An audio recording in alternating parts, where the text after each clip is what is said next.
Hello, everyone, and welcome to Hardy the Coach TV. I'm so excited to be here today because of your support, because of the incredible support that you've been giving us since we started our channel, and 4 months later we are growing in leaps and bounds. So thank you very much for the support. We talk all things career, CV and cover letter writing, LinkedIn optimization, interview preparation, coaching, all the tips and tricks that can help you to land your dream job in the shortest possible of time. Right. So today, I want to talk about the second part of our three, series strategy of preparing for an interview. So last time, for a recap, last time we talked about things that you're supposed to do before an interview. Yes, we've been called for an interview. So how do you prepare? So what are the things that are expected, to do before an interview, right? So today I just want to talk about things that are supposed, to do during an interview, right? You have researched about where the company is, you have drove to the company, or whatever that you can do to get there, and you are now at that company premises. What are the expectations as a candidate? So number one, I always say that at our company, if you don't greet the janitor, if you don't greet the receptionist or the security guard, then we don't need you at our company. Why? Because those are the gatekeepers of the company, and your brand says much about you in terms of how you're supposed to interact with the people that you see whenever you set your foot on any type of premise. So that's first things first. Greet the janitor, greet the receptionist, greet the security guard. Why? Because as an interviewer, I might as well go to them and say, okay, there are two outstanding candidates that we want to hire, but we just want to understand their interactions before they came into the interview room. And if we hear something that is not very good about you in terms of how you were carrying yourself, how you were interacting during the time you're waiting to to be called to come in the interview room, then definitely someone is an edge over you. So that first things first, greet the janitor, the receptionist, security guard, right? Then secondly, when you're waiting for an interview, it's actually good to take some time even to just check on the company premises, to look how the company is. You can get a lot of vibe in terms of what the company does, and other things that the company might be missing that you were going to add value on. I remember when we were interviewing someone for a country manager post at a certain resort.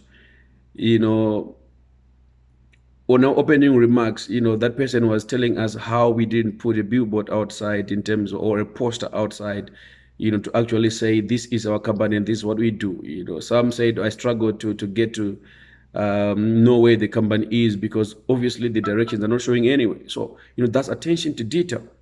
Someone said, okay, the chairs were not arranged nicely in the main hallway and I passed it through. So those are some of the things that I mentioned that says much about you because you're in the hospitality industry. So that alone actually says much about the type of person in terms of self-awareness, in terms of attention to detail. So instead of just sitting there, being nervous and waiting and hoping, just look around before your turn comes, because obviously they'll tell you you're going to be called in the next 10 minutes. Just look around, find things that you can pick up, and, it can actually set the tone for the interview, right? Number three, if you actually look closely at how politicians conduct themselves when they're doing rallies or, when they're doing speeches, they are being coached, right, to have three key messaging that they are supposed to put across and repeatedly putting it across. If you watch how, Barack Obama used to, conduct, or still is conducting like his presentation or speeches, that's exactly how they do. They repeatedly say certain type of words that are key messaging that are supposed to stick in the brain of the people that are listening. So as much as politicians do that, you can do that as a candidate.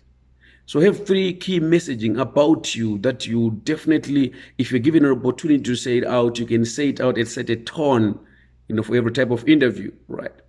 If you've got an MBA or if you've got a certification in a certain type of field that you think gives you an edge, this is the time to include it in your key messaging. If you've got that huge or major wow, that achievement that you actually accumulated during your experience that you think, wow, maybe this one, they need to hear it out, let it be, right? So that is very important. Have three key messaging, whenever they're saying, tell us about yourself, this is the time to shine. It's not a time to think, to say, okay, how do I start? How do I do this? But this is the time to say about those three key messaging that you think is going to sell you or set a tone for any type of interview. Very critical and very key. Yes, you're not a politician, definitely, but it's about branding. It's about selling yourself. All right. Number 4, every time you are being asked a question in interview, there's a certain way mentally that you're supposed to adopt, all right, in order for you to answer whatever that the interviewer is looking for. So number 1, whenever you're being asked for an interview question, you have to think about, what do they want to know about me? That's number 1. What do they know? What do they want to know about me? Number 2, why are they asking this particular question? Because obviously we need an answer, but in an answer in a certain way, or we need to extract certain things from you. So it's critical to try to understand, why are they asking this type of question? Very critical and very key. All right.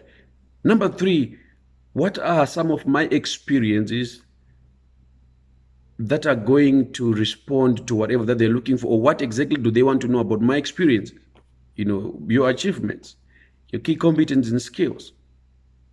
Very, very critical and very, very key.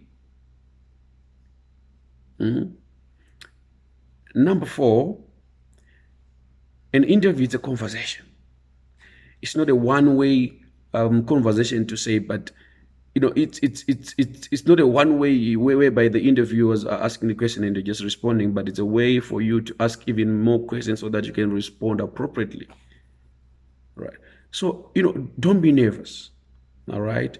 Calm down and try even to ask certain questions, right? That can actually help you to know more about, to get to know better about what they want to extract from you. Very critical and very, very key. Right. Obviously, in the interview room, there are a lot of things that we can talk about that are very generic in terms of your non-verbal communication. In terms of looking straight to the camera. If you are doing a Zoom or Teams, we can talk about other things like don't fidget. We are talking about things like stand up straight and things like that. There are a lot of non-verbal cues that are supposed to follow when you are undertaking an interview, but these are just icing on the cake. But the strategies that I talk about today, are the things that are supposed to do in the interview. And finally, you need to ask questions, questions that are going to give you an outline in terms of how does the company operate. When they say, okay, can you just ask some questions? It's not a time to say, I don't have any questions, and boom, you've gone. It tells us much about you.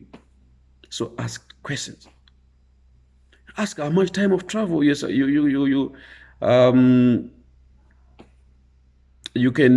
do in that type of job.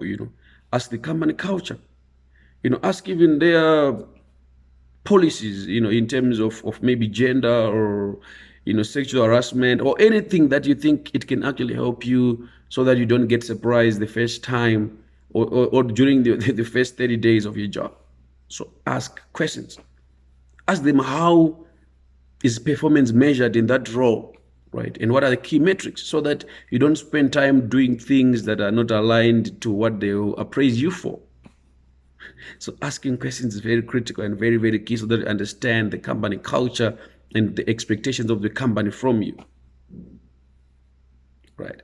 So this is what you're supposed to do during the interview. In the last in the next video, which will be the last of this series, we'll be talking about what you are supposed to do after the interview. So thank you very much for watching. Don't forget to subscribe and click that notification button so that you can get notified every time we post an informative video. Thank you very much for listening and watching. Tell a friend to tell a friend. God bless.